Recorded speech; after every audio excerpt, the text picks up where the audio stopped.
والسلام عليك يا سيدي يا رسول الله وعلى آلك وأصحابك يا سيدي يا حبيب الله.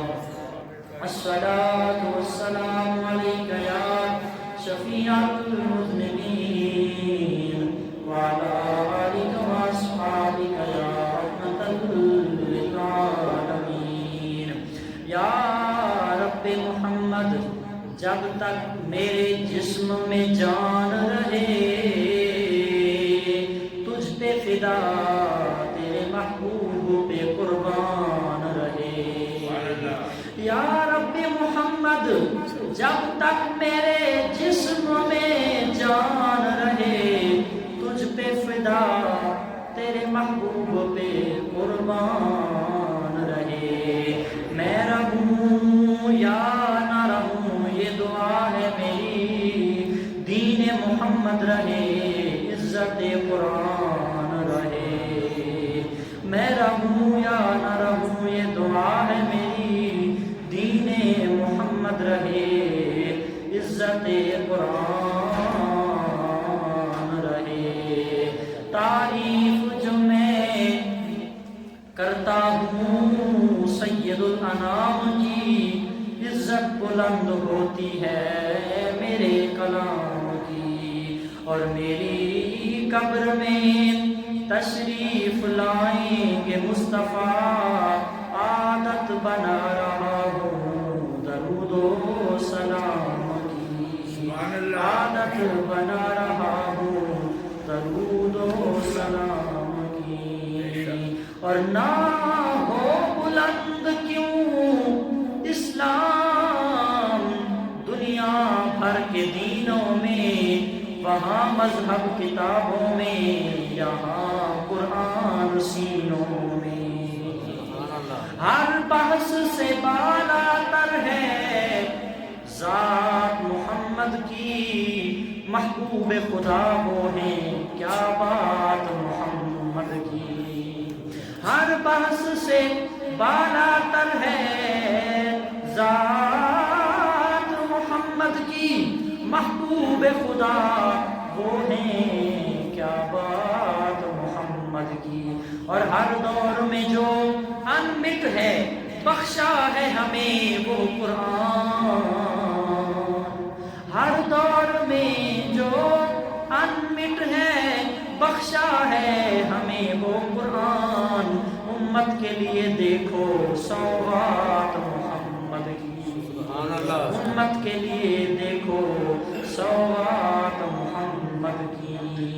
دنیا کے شاعروں کا دیوان پڑھ کے دیکھو، پھر اس کے بعد سچے خدا کا قرآن پڑھ کے دیکھو.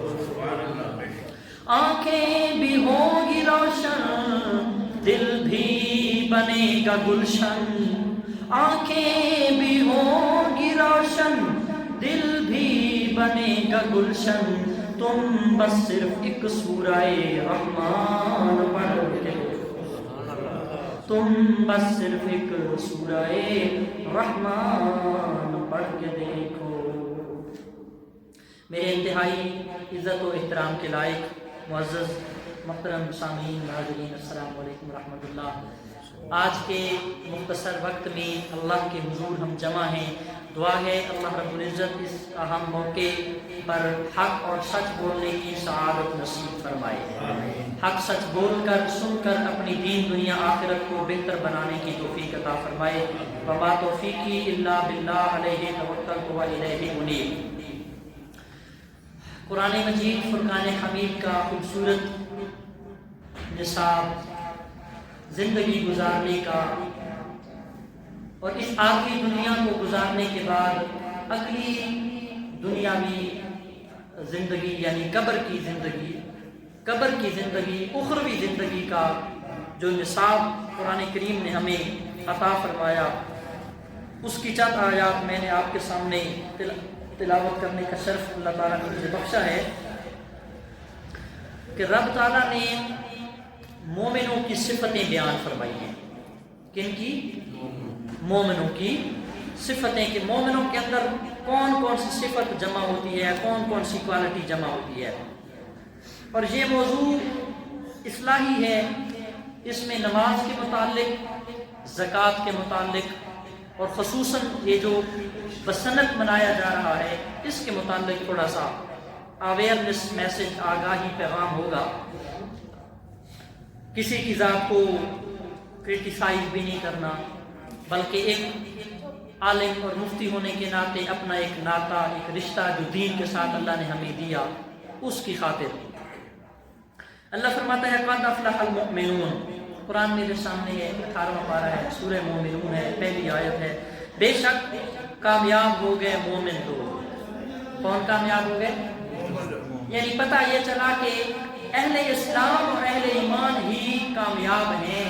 کفر جتنا مرضی ترقیاں کر لے، ڈیجیٹل بن جائے، جدید بن جائے، کفر کامیاب نہیں ہوتے. اہل کفر جو ہیں، اہل کتاب، اہل کافر، غیر بے ایمان لوگ، وہ کبھی کامیاب نہیں ہیں. یہ قرآن کا دعویٰ ہے. قرآن یہ کہتا ہے قد افلح المؤمنون، مومن کامیاب ہو گئے، اہل ایمان کامیاب ہو گئے. یعنی ایمان والوں کی کامیابی پر گارنٹی یا مہر یا سٹیمپ جو لگائی کامیابی کی، خود رب کائنات نے قرآن کے اندر لگائی ہے. قد افلح المؤمنون، مومن کامیاب ہو گئے. مومن ہیں کون؟ آگے خود قرآن نے بتا دیا. الذین هم فی صلاتہم خاشعون، جو عاجزی ان کے ساری کے ساتھ نماز ادا کرنے والے ہیں، گڑ گڑانے والے ہیں. خاشعون، خشوع و خضوع اور تقوی کے ساتھ نماز پڑھنے والے ہیں، وہ مومن ہیں. حضرت محدث کچھوچوی رحمۃ اللہ تعالیٰ علیہ انڈیا کے گزرے ہیں. ان سے کسی نے پوچھا بھائی حضرت جی نماز پڑھنا لطف کوئی نہیں ملتا لیکن پڑھتا چھڑتا نہیں. تو آپ مسکرائے اور جھومنے لگ گئے. کہا تم لطف کے لیے نہیں پڑھتے، تم رب کے لیے پڑھتے ہو. جاؤ اللہ نے تمہاری ساری قبول فرما لی ہے. مزہ تو تب ہے نا کہ مزہ آئے یا نہ آئے، نماز تو پھر بھی ہم پڑھ رہے ہیں. بھائی مزہ آئے نہ آئے، لطف ملے نہ ملے، سکون ملے نہ ملے، کچھ اور حاصل ہو نہ ہو، نماز کو پابندی کے ساتھ پڑھ رہے ہیں. تو پھر یہ خوشخبری کی علامت ہے کہ اللہ تمہیں اپنی بارگاہ میں سے غیر حاضر ہونے نہیں دیتا، وہ اپنی بارگاہ میں بلاتا ہے. تو اہل ایمان کی پہلی خوبی، پہلی صفت یہی ہے کہ وہ الذین هم فی صلاتہم خاشعون، اپنی نماز میں گڑ گڑاتے ہیں.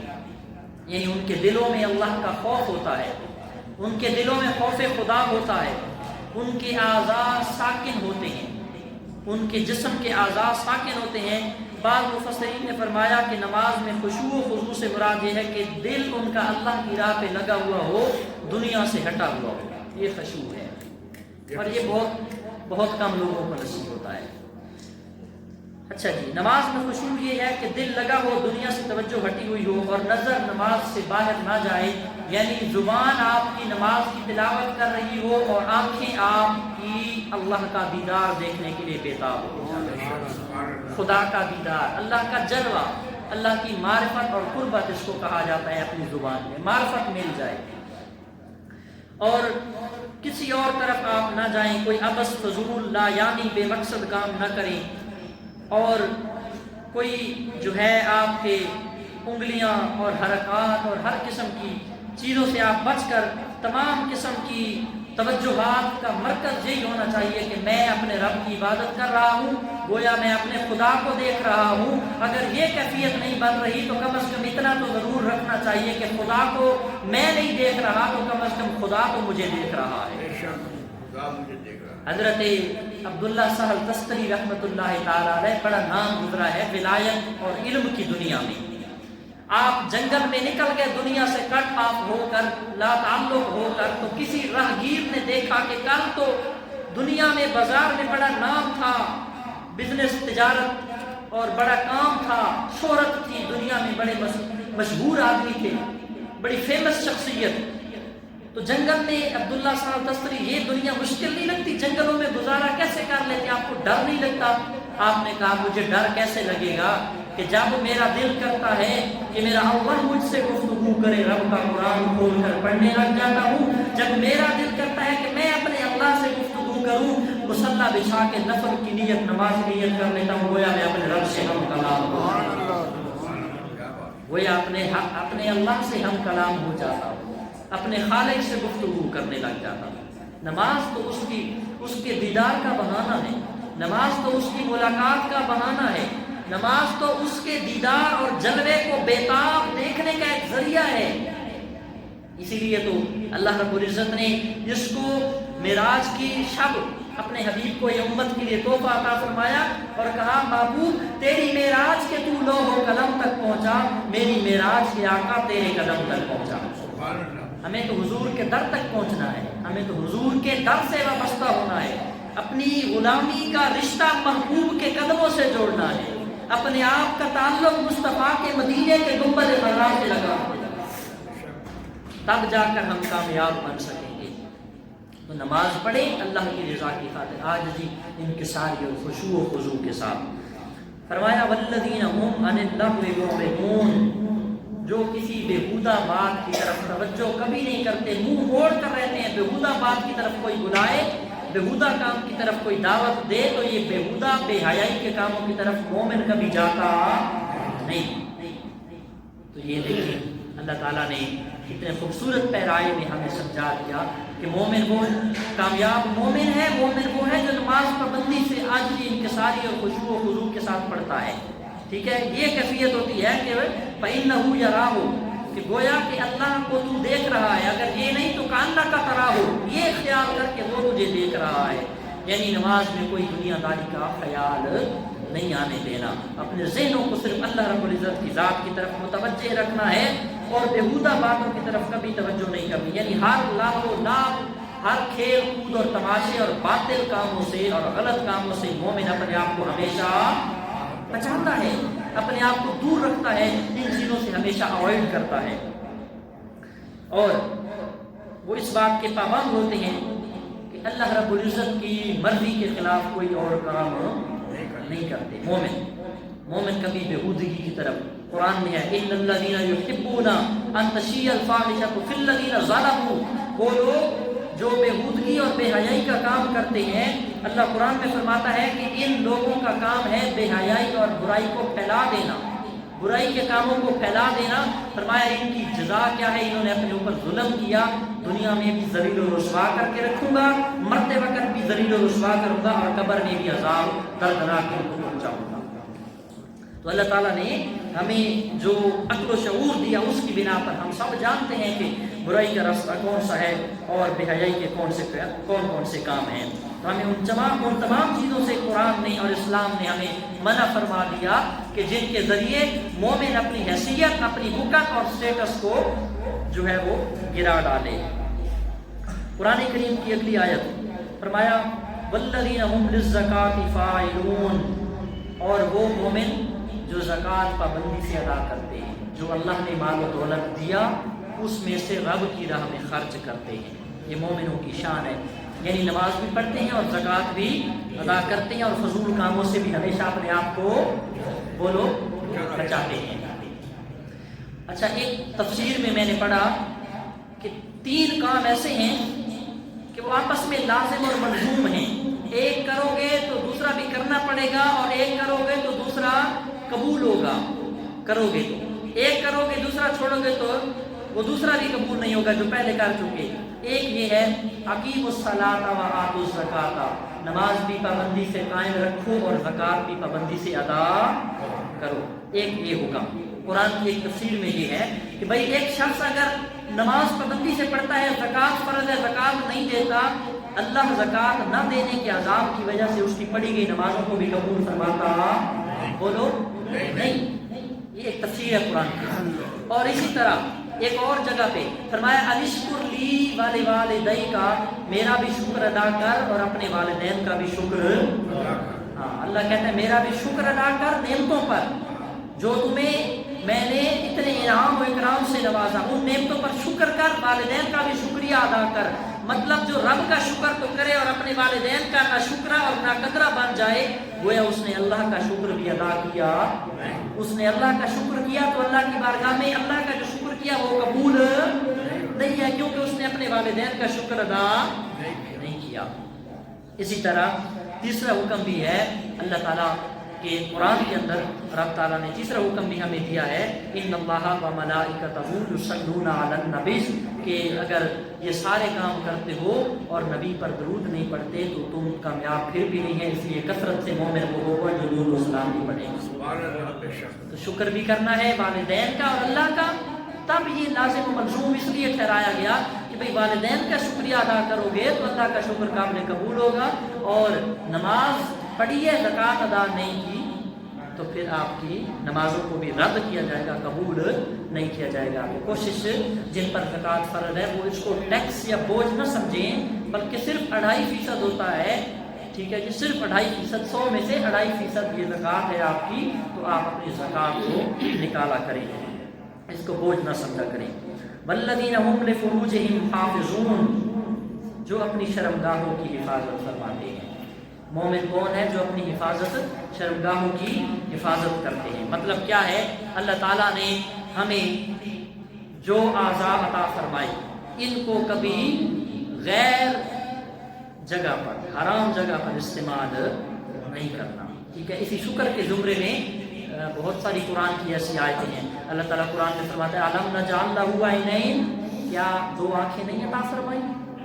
الم نجعل لہ عینین ولسانہ وشفتین، اور ہونٹ، 2 ہونٹ اور 1 زبان عطا نہیں فرمائی، 2 کان عطا نہیں فرمائی؟ اتنا خوبصورت ذہن، اتنا جس میں پتہ نہیں ہزاروں میگا بائٹ سسٹم اللہ تعالیٰ نے رکھ دیا، اور وہ کروڑوں کمپیوٹروں جتنا جو ہے، کروڑوں کمپیوٹرز میں جتنا ڈیٹا آتا ہے اللہ تعالیٰ نے ہمارے ذہن میں وہ فٹ فرمایا۔ کیا یہ اللہ تعالیٰ کی نعمتیں ہیں؟ اور ان نعمتوں پر کیا ہم شکر کرتے ہیں اور ان کا استعمال، ان کا یوز کیا صحیح کرتے ہیں؟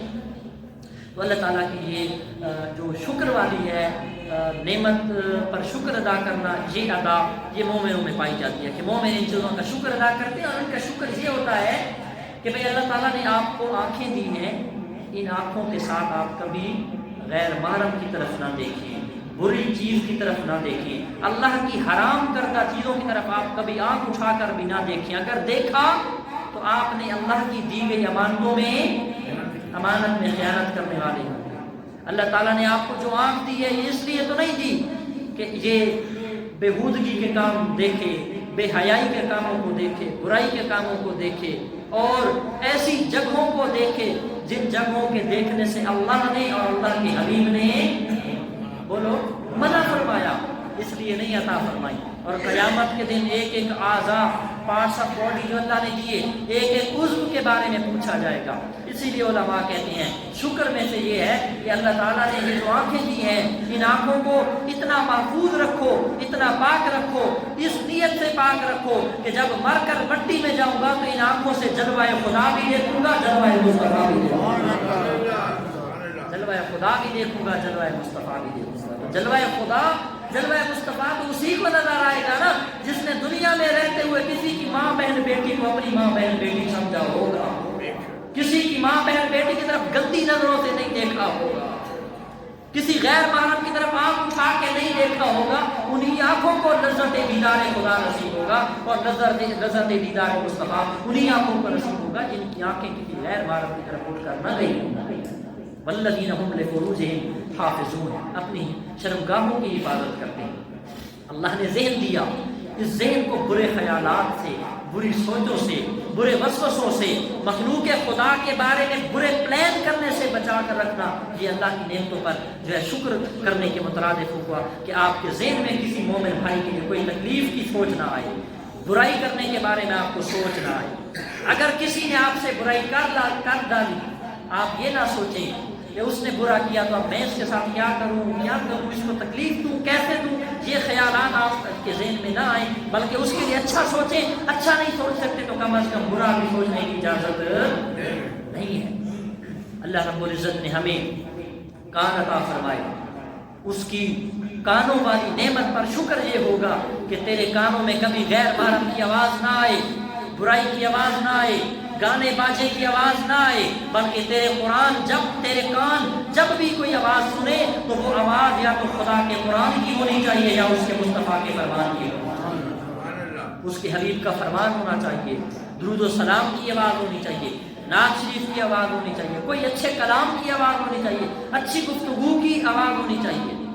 اللہ تعالیٰ فرماتا ہے قرآن کریم کے اندر مثل کشجرۃ طیبۃ خبیثۃ تُسَّر، فرمایا جو کلمہ طیبہ ہے، جو پاک لفظ ہے، جو پاکیزہ گفتگو ہے، جو اچھی گفتگو ہے، اللہ اس اچھی گفتگو کرنے کے بدلے اور اچھی گفتگو سننے کے بدلے بھی صدقہ کرنے اور اللہ کی راہ میں خرچ کرنے والے کے برابر ثواب عطا فرماتا ہے۔ اور حدیث پاک بھی ہے، حدیث پاک بھی ہے، قول حسنۃ صدقۃ، اچھی گفتگو کرنا ایک صدقہ ہے، ایک نیکی ہے۔ تو کانوں کی نعمت پر جو شکر ہے وہ یہ ہے کہ آپ کی جو ہے وہ کانوں کی سماعت کبھی غلط چیز کی طرف متوجہ نہ ہو۔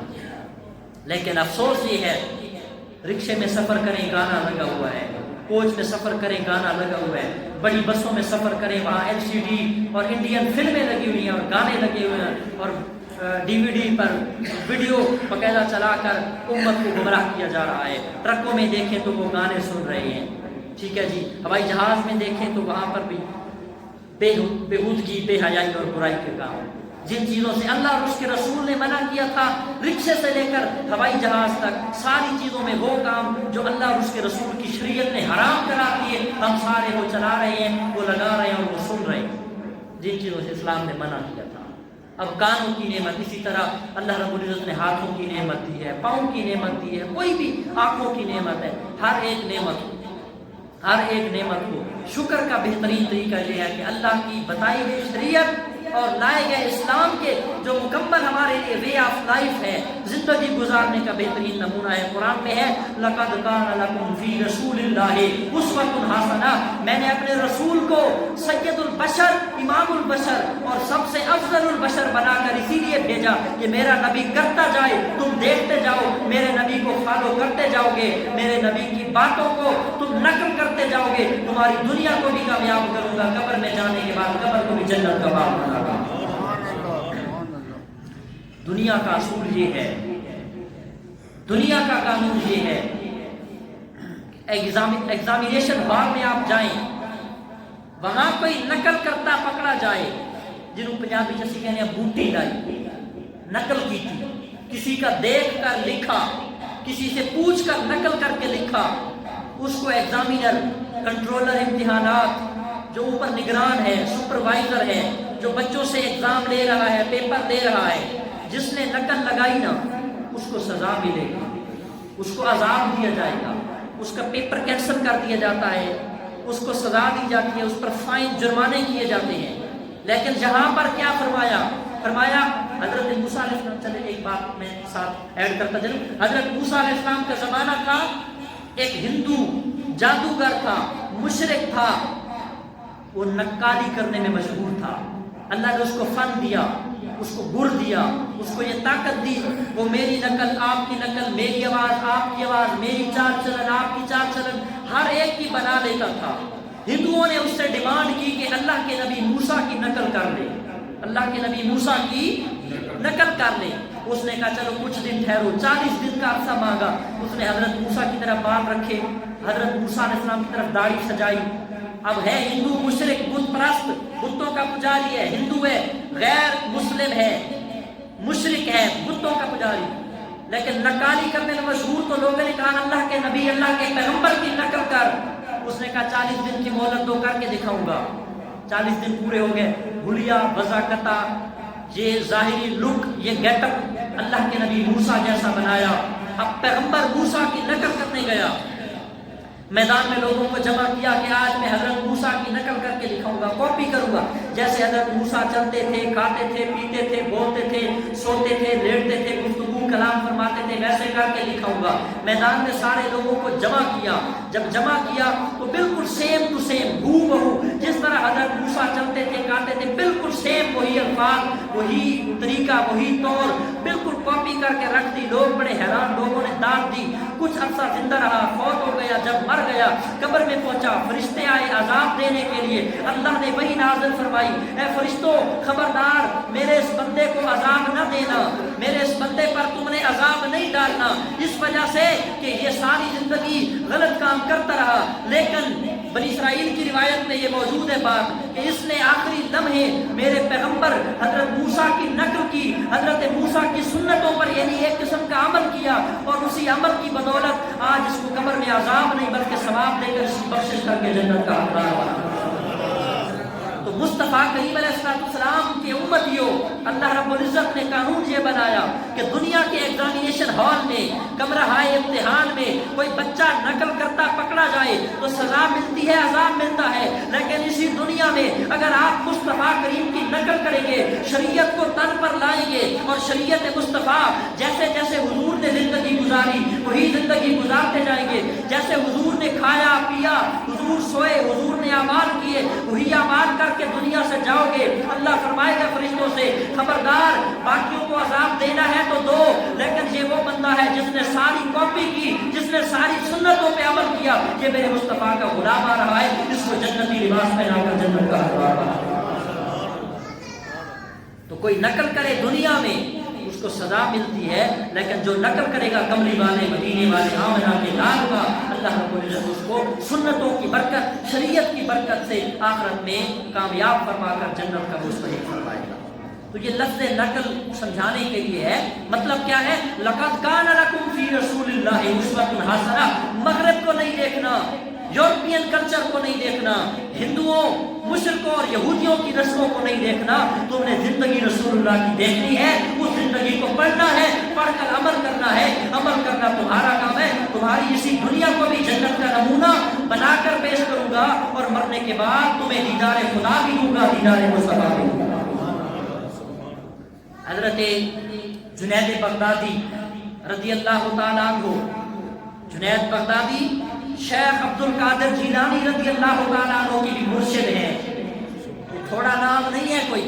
حضرت غوث اعظم سیدنا شیخ عبد القادر جیلانی کے بھی کامل مرشد جنید بغدادی رحمت اللہ تعالیٰ علیہ، آپ نے تصوف پر ایک کتاب لکھی، یہ روایت میں پہلے بھی بیان کر چکا کبھی۔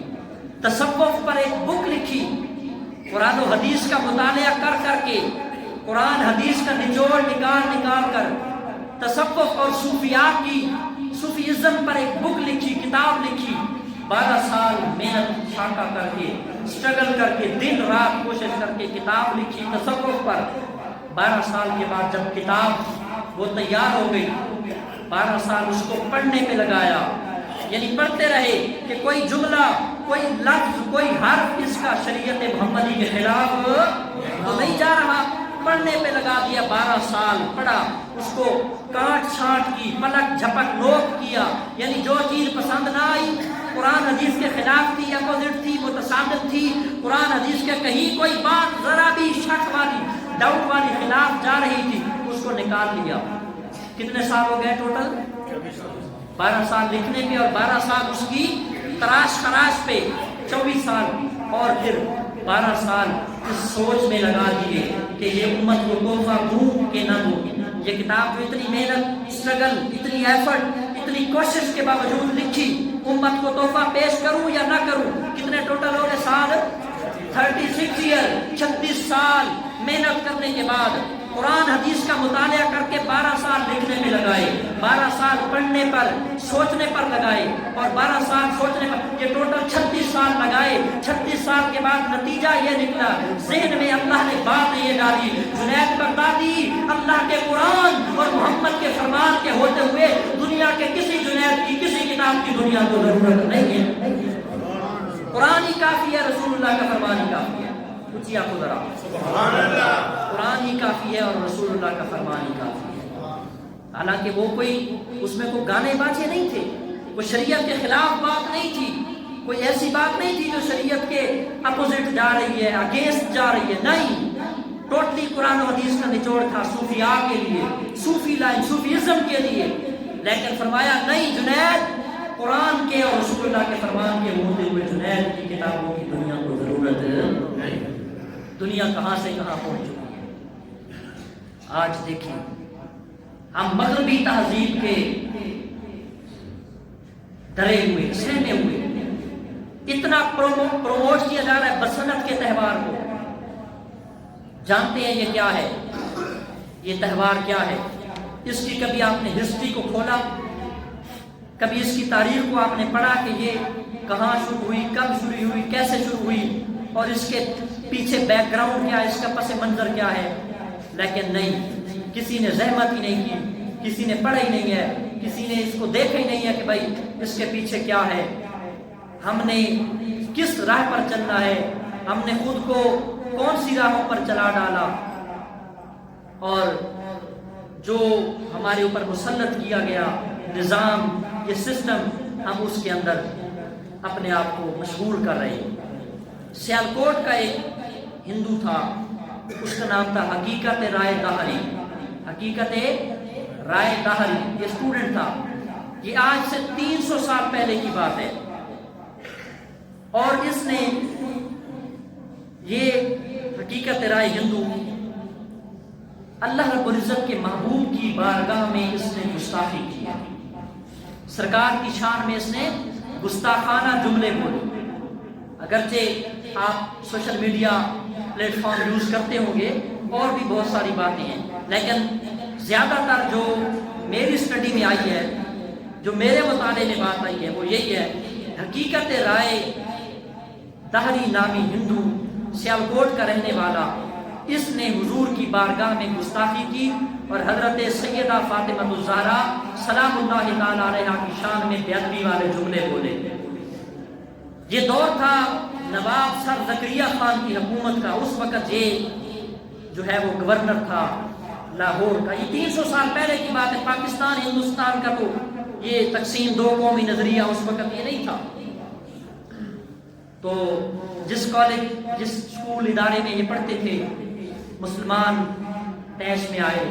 لازمی بات ہے, ہماری رگوں میں, ہمارے خون میں محبت مصطفیٰ اتنی ہے کہ اگر گستاخی کا کوئی نام آ جائے تو چھوٹے سے چھوٹا بچہ سے لے کر بوڑھے آدمی تک ہر بندے کا خون کھولتا ہے کہ میرے ہاتھ میں تلوار ہو اور اس کو میں سر تن سے جدا کر دوں, کیونکہ اس نے میرے نبی کی ذات کو نشانہ بنایا, گستاخی کی. تو سر نواب زکریا خان نے اس کو پھانسی دے دی. عدالت میں, کورٹ میں کیس چلا, مقدمہ.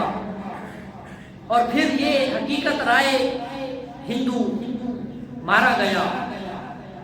تو اس کی یاد میں ہندوؤں نے کلچر اور اس کی جو قبر تھی, اس کا جو جہاں پہ اس کو دفن کیا, وہاں جا کر انہوں نے اس چیز کا آغاز کیا, اور آغاز کر کے وہاں پر یہ پتنگیں اور کائٹ اور گڈے اڑائے.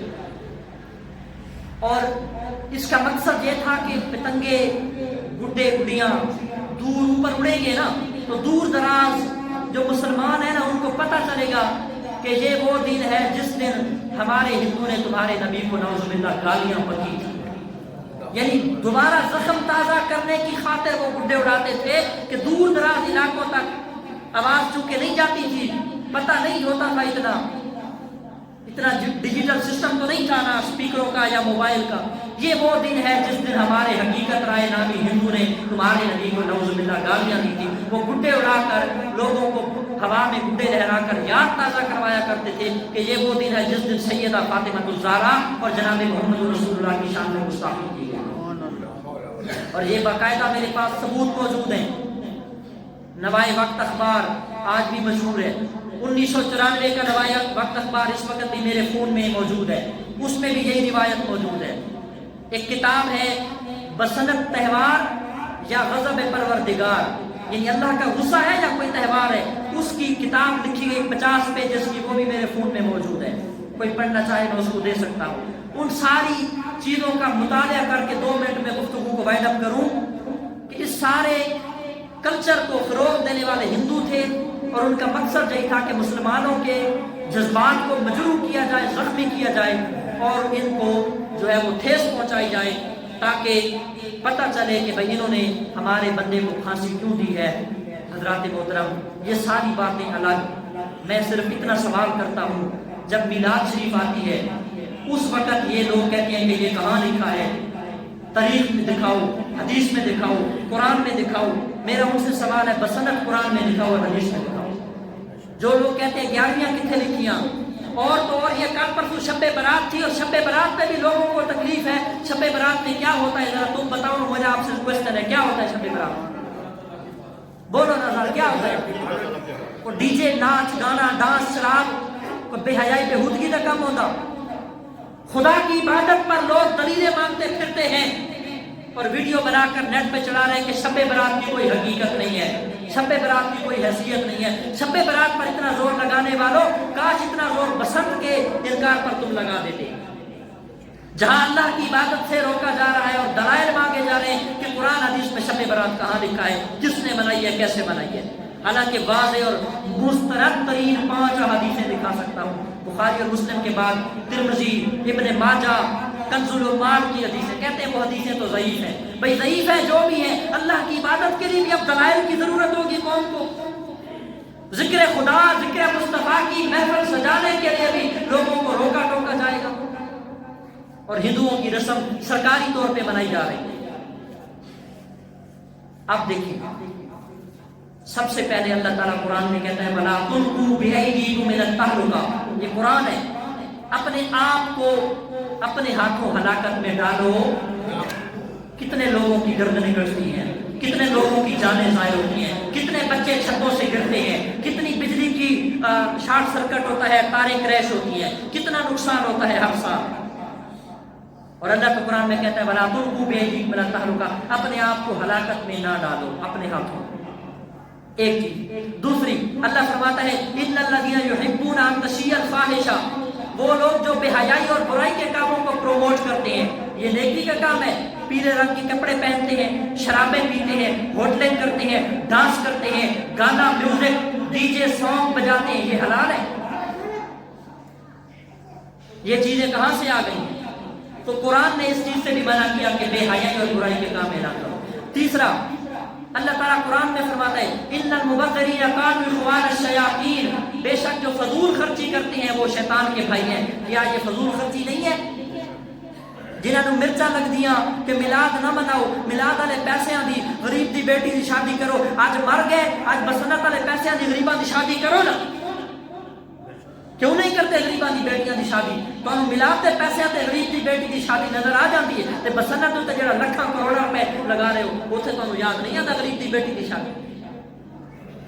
ان المبذرین کانوا اخوان الشیاطین، بے شک شیطان فضول خرچی کرنے والے شیطان کے بھائی ہیں۔ یہ 3 آیتیں قرآن کی۔ اور چوتھا، اللہ فرماتا ہے والذین لا یشهدون الزور واذا مروا باللغو مروا کراما، جب لوگ آپ کو بے حیائی اور برائی کی دعوت دیں ان کو جھوٹا کہو، جو جھوٹا نہیں کہے گا اپنے ایمان سے ہاتھ دھوئے گا۔ تو یہ فضول کام نہیں، ہندوؤں کا کام نہیں ہے بسنت بنانا۔ 25 دسمبر ہوئے تو سارے مسلمان عیسائیوں کے رل کے انہوں کا کرسمس ڈے مناتے، حالانکہ سب کو پتا ہے کہ کرسچن کا عقیدہ کیا ہے، 3 خداؤں کا عقیدہ ہے کہ بھائی اللہ بھی اللہ ہے، مریم بھی اللہ ہے اور عیسیٰ بھی اللہ ہے۔ یہ عقیدہ مشرک لوگوں کا ہے۔ ہمارے مسلمان جا کر 25 دسمبر کو جا کے انہوں نے کرسمس ڈے اور کیک کاٹ دے۔ کبھی عیسائیوں نے بھی ہمارے آ کر نبی کا میلاد منایا، کبھی انہوں نے آ کر جمعہ پڑھا، کبھی انہوں نے آ کر ہمارے شب برات یا شب معراج میں حصہ ڈالا۔ دیکھیں اللہ رب العزت نے ہمیں ان چیزوں سے منع کیا ہے۔